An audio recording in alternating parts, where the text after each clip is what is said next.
Would you buy a fake Louis Vuitton bag for your wife, and how would you appreciate that? I know I would be sleeping on the couch for a little.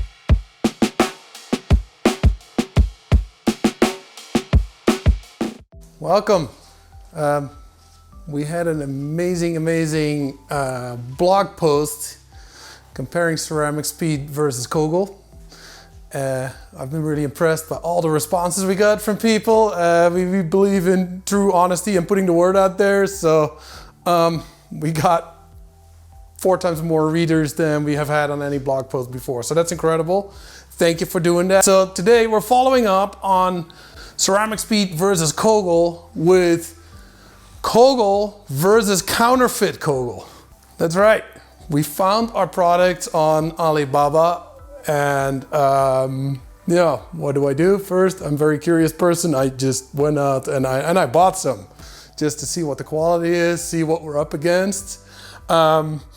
So here is your original Kogel Colossus. Comes in a nice, beautiful box.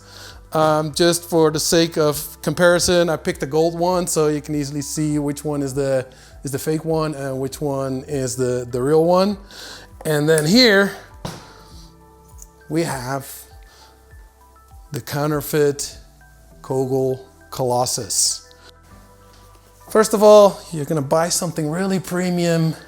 You want a premium service with that, right? You want to be able to call the company. They're gonna pick up the phone and tell you what you need. I haven't tried, but I'm gonna guess that my friends from overseas are not available by phone.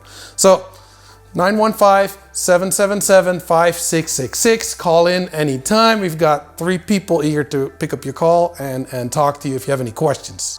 First impressions between these two, the counterfeit Colossus actually looks so much better than I expected.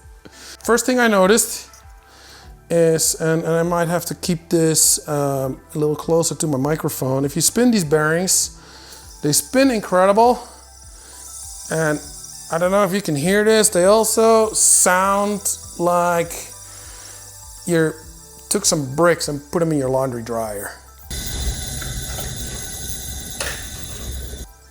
This is very clear that this is a very low quality bearing. It has no grease in it, that's why it spins this fast, and that's also probably the reason why it doesn't last if you install it. First of all, like I said, the rotation stop screw, it comes out. I'm impressed. It looks slightly different from the one that we use on the original Colossus. I don't know if you can see that from the distance, but we'll get a close-up of that. Ours is very angular. This one is rounded. It uses a different size Allen key. Functionality probably the same. Thread on this is decent. It's a little loose, so you might have a small chance of losing this screw if you don't Loctite it in or don't tighten it enough. But yeah, you can see it wiggles a little bit. That's a minor issue. Then taking out the screws from this, the first thing I noticed is, first of all, these screws are bone dry. They're not Loctited in. So again, when you ride this, there's a lot of vibrations in your bike when you're riding. It's gonna vibrate and the screws are gonna back out and you're gonna lose them at one point. We use a Loctite on all our Colossus screws, so that doesn't happen. Even if you buy a Colossus that requires you to disassemble it before you install it on the derailleur, we will include the Loctite in the packaging. That doesn't apply to this model, but it applies for every model for SRAM, ETAP Access, for instance. This is something that's just waiting to back out, and once you lose one of the screws and maybe your lower pulley wheel pops out, you're stranded. You're calling for Uber today.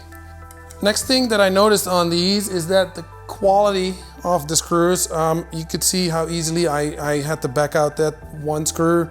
Like, these are Loctited in. You see how much friction there's here. There's no point in having screws in your $450 Colossus if you take them out in the rain once or twice, they start getting rusty and looking ugly. So high quality screws, compared it to the one that I just pulled out of the counterfeit Colossus, they already oxidized. This hasn't even been outside yet, and I can already see the oxidation on the screws. So even though you think you look good with your $45 fake product, people are gonna notice after you run it for a month. Let's continue. I've taken out all the screws. Let's take this apart and see what else we notice. Like I said, the machining on this, pretty good. If you gave me this and didn't tell me it was a counterfeit, I would have to look really close and hard at the small details to notice that this didn't come from Kogel manufacturing. Then, looking at the wheels, the blue covers, the color of blue is kind of purplish. It looks faded. Anodizing is a process that's really hard to control for color. Like, you can never get it exact. This one is far off. If this were a Kogel product, that would be a reject for us. So as I'm trying to remove these covers, I noticed that they are completely stuck in the bearings. So something is off with the machining tolerances. Normally we push these things out with an Allen tool. On this wannabe Colossus, I really have to wiggle them out, and as I'm doing that, you can see I'm having a hard time on it. First thing I see is a bearing with a steel shield on it. Kogel bearings all use seals. They will be either blue or green for road and our cross seals. This bearing has a steel shield, and that's immediately an indication of something we've never done. As I said, spinning is actually incredible because there's no grease in this bearing.